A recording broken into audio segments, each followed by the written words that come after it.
Testing.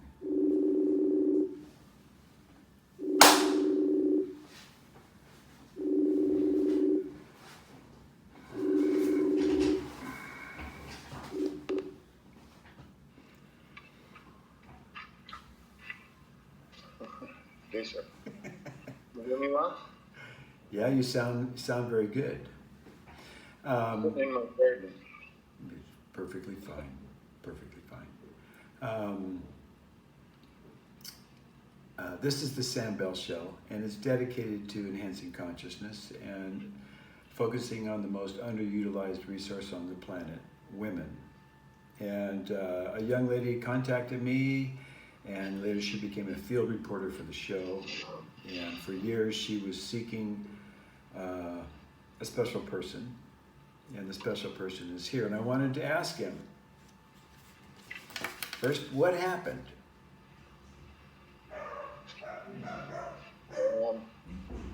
I was only with her mother 3 weeks, about, and her parents refused me access to her. They told me to pick on.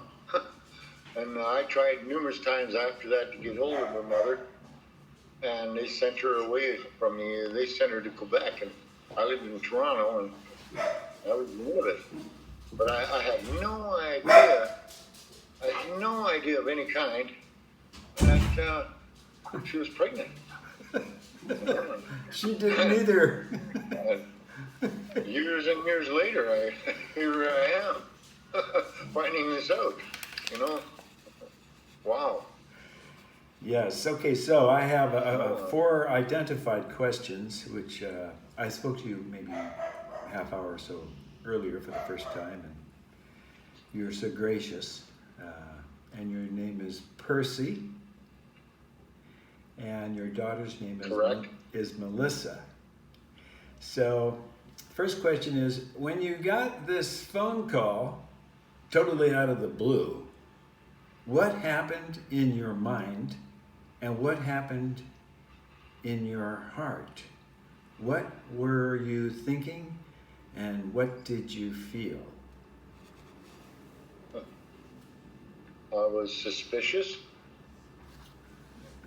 I was really taken back, like really taken back. Where's this coming from? Who are you? What do you want from me? All of those things. And that unbelievable fear inside of me saying, holy shit. Where did this come from? Who are you really? But it was just a text, Yes. It was just a text, and so Yes. I had no vision of the person sending me the text and stuff like that. So I was really suspicious at first, but then more information came forward, eh? Let me stop you for a second. Now that feeling that you had, I don't think many people can imagine even having a feeling like that. Blown away. Just what? And so then slowly she was able to process with you on a certain level and it grew. Yeah, exactly. The more information that was processed just gave me that, oh wow, like as soon as she mentioned her mother's name, I knew instantly, because nobody, and I mean nobody in my world knew that name, okay? Yeah. Nobody. Yeah. And then when she mentioned it to me, I just knew. I knew instantly that she was my daughter. Yeah. And then when I saw a picture of her, there was no doubt at all, that she was my daughter, because she looks just like all of my family members too. Yeah. Even my sister, when she was young, she looked just like it, and then she finally found me through one of my cousins, and my cousin said that, holy shit, you look like Simone, my sister. Yeah. Who I haven't talked to in many years myself. Yeah. Yeah. Yeah.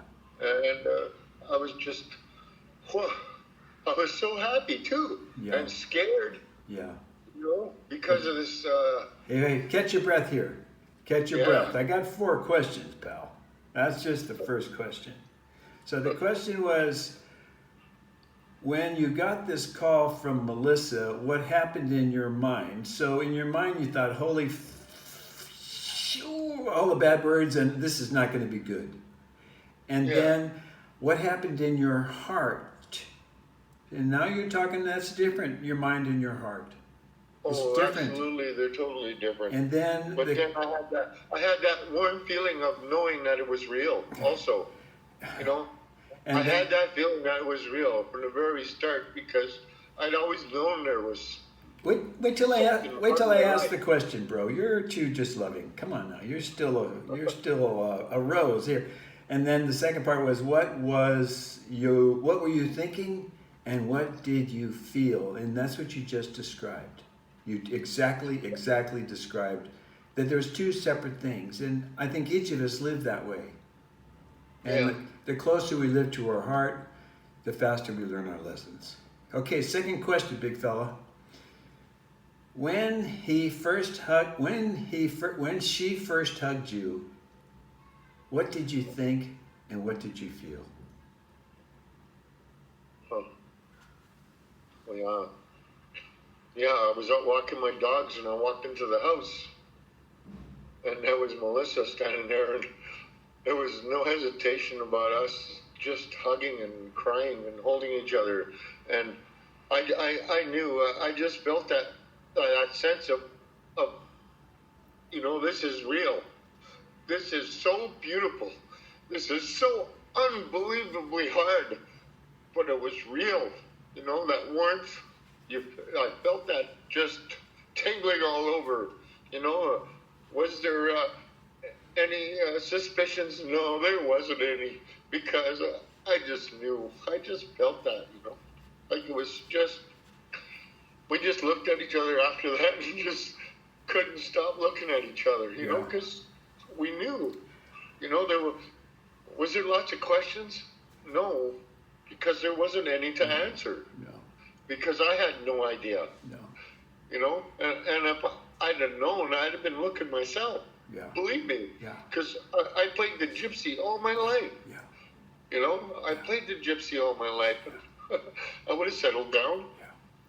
Well, that's at a certain point when the pedal hits the metal, it's either you know it or you believe it. And so most people function on what they believe, and they don't know that much, unfortunately. I've been there. But when you hold this person who you didn't know about, who you were last with 38 years ago, is that correct? You knew it. You knew it that instant. That's called unconditional love. It's the same energy which makes your genes do what they do. It makes her, just to add to the audience so they know, this is the 2-part program. We're going to talk to Melissa later today. Melissa is an exceptional female, all around, just truly exceptional. That is for sure. So he was being hugged by an exceptional female.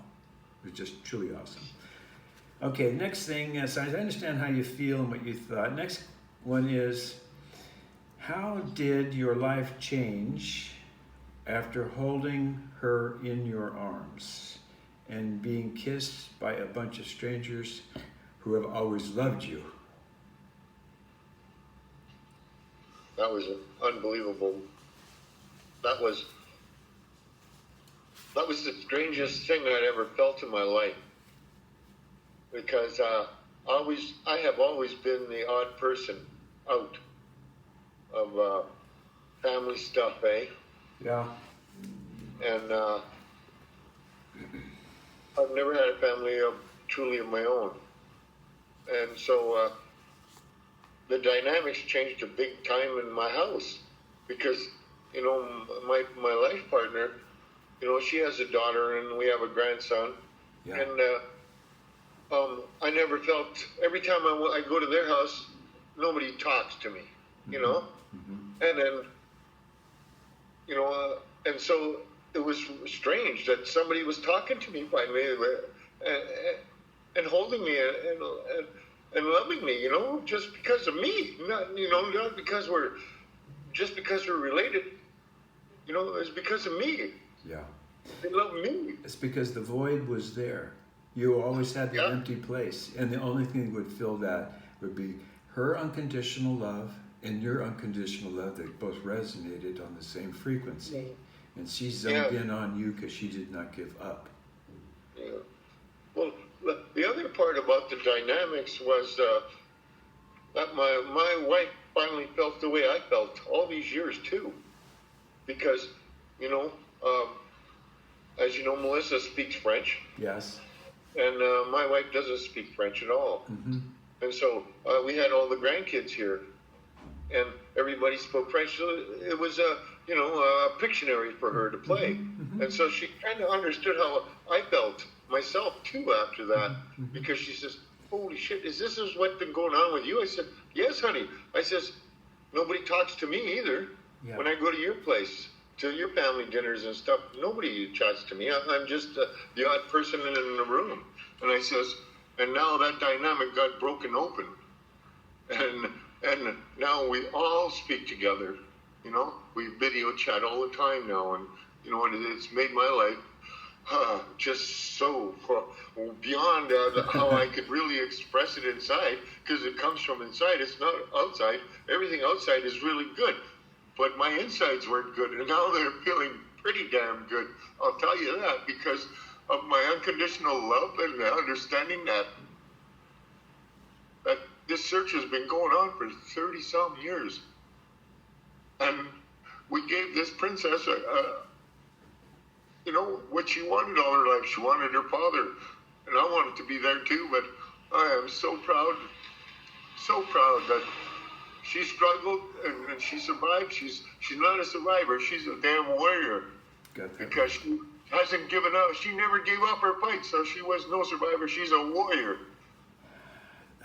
She calls herself Thunder. Yeah, and my name is my real name is White Grizzly Standing Moose. That's my traditional names. And my guardian is the Thunderbird, and so we're well connected in that aspect, Melissa and myself, because we're both very spiritual people. Percy, can you restate your name again? Your native name? White Grizzly Standing Moose. White Grizzly Standing Moose. And Yeah. where would that would be the name of your name in a tribe? That's correct. And the name of the That's tribe is I was what? given. Those are the names I was given. And in what tribe? In Cree tribe. And how do you spell that? CREE? Yes, sir. And where is that located geographically? Manitoba. Ooh. Yeah. Also, too, I was named by an elder, Leonard Crow Dog. I was participating in a shaking tent ceremony for some other people, Yes. and I was drumming and singing for them. Yes. And I never expected this. He told me to stand up, and he said, "Your name is different now. Here's your other name." And he said, "Your name is Standing Moose." Well, if I could use the word name, Standing Moose. Standing Moose, the first time she contacted me, she was so excited. She was just whizzing her knickers. She found a picture of something with a totem that you had rebuilt. And so all I knew was, myself. I know that, and all I knew was Daisy's my guardian angel. We got to find this guy, man. We've been looking for this guy. We got to find this guy. And it was that picture, that totem, and that old newspaper. And then I started tracking everywhere. Anyway, to back up, I'm going to ask one more question, and then I'll ask you one more. Is there anything else you'd like to say? And then I'd like to finish with a little prayer. And if you would, if you'd share in conclusion any prayer you want. Is that okay? Okay. And at any time when I'm saying any of this, if there's some organization or something people could donate to that would help skills for all people that you feel would be appropriate, that you some, you never know. Okay, so the last question is, Uh, you didn't answer the third question. The question is, you just kind of lost it. How did life change? You just started going, "Ugh," and then you didn't really describe it. How did your life change while holding her in your arms and kissing her and being loved by a bunch of strangers? So you're saying that it filled a void that you had not known how deep it was because it hurt too much. And in the process of that, your loving family your loving family understood as they watched your language usage with these people who loved you change. And I want you to comment to your partner that she didn't sign up for any of this, but she must be one hell of a woman too, because she flowed with this. And it's not easy to do. And tell her that suggest to her politely that the unconditional love that she has for you and Melissa have, and you have for both of them, and I have for all of you, and all these folks, is the same place where you originate your communication from, your thought processes. And when you spend your communication wanting this person, feeling for this person, and living truly that way, it doesn't go away. But it is only resolved with unconditional love. Because if she didn't love you, it's not going to happen. That's right. That's right. She wouldn't have continued to struggle all these years. Okay, so the last question I found is, anything you want to say to other fathers out there? Yeah. Be a father. Be true. Love them unconditionally. Be respectful. Because I got the best gift in the world, and that was a daughter that I never knew was there. And now I have her, and I am so proud of her, and I'm so happy. My life has changed so much because I have this uplifting spirit of love and kindness, and I've always had it, but I never knew how to express it. And Melissa helped me and to bring that out of me because she helped me cry and cry for love and honesty and family too. Just have strength to step up, be kind to one another, and be honest with yourself too. Okay, I'm going to say a prayer. I'm going to say a prayer, then you follow up, all right? Is there anything you want to, any organization, anything you want to mention that people could throw money at if they're rich? I can't hear you. Is there any organization that you would like to make reference to that people could donate to help Native peoples? Yeah, we in Kingston we lost our Native Friendship Center, but now because we have a very small Native community in Kingston itself, because we have a reserve just outside of town, but our Native community in the town here lost our Friendship Center, so we have a Métis Center here, and you know, it'd be kind of people could reach out to our Métis Society here in Kingston, Ontario, and give them a hand or just say hello to them. And how do you spell that word? METIS. METIS in Métis. Kensington? Kingston. Kingston, Ontario. Ontario, okay. Yeah, Canada. Everybody out there with extra bread, send it over there, okay? Yeah, Here. we need it. Here's a prayer, and then I want you to finish up, Percy. Percy, it's been an honor meeting you, okay? At this time, I petition for the white light of the Holy Spirit to surround and protect Percy and myself and all our loved ones. I petition for the white light to be above us, below us, in front of us, behind us, to the right of us, and all that is left of us. Percy, take it. So your turn, Percy. Say a prayer. Grandfather, Great Spirit, again we come together in a sacred manner, in a sacred circle, a circle of light, in unity, one mind, one body, one spirit. At this time, we ask that you watch over everybody, all the two-legged ones, the four-legged ones, the ones that swim, the ones that fly in the air. For our ancestors that have gone by, we ask that you watch over them, guide them, protect them, keep them healthy and strong. Make sure that no negativity comes in between this, and if there is negativity, that you take that negativity and take it to a place where it no one or no thing, and replace it with love, kindness, understanding, and generosity. I give you thanks, Creator, for all these wonderful gifts. And most of all, I give you thanks for the wonderful gift that you have directed towards me. And that was my daughter Melissa and our family. And again, I give thanks to Bill here for giving me the opportunity for sharing all my experiences. And I thank you again, Creator, and all my relations. Thank you very much. Wow, you're so fluent. Wow. Okay, bro. Well, I'm going to talk to your daughter later today and tell her that she should be very proud of her old man. Thank you very much, sir. And I'm so proud of her. She is so strong. Her kids are so great. My grandkids are so great. Oh, yeah. I'm just so proud of her, how strong she is, and all the crap that she had to go through to get to me. Well, you know that her genes are, you know her genes came from, so.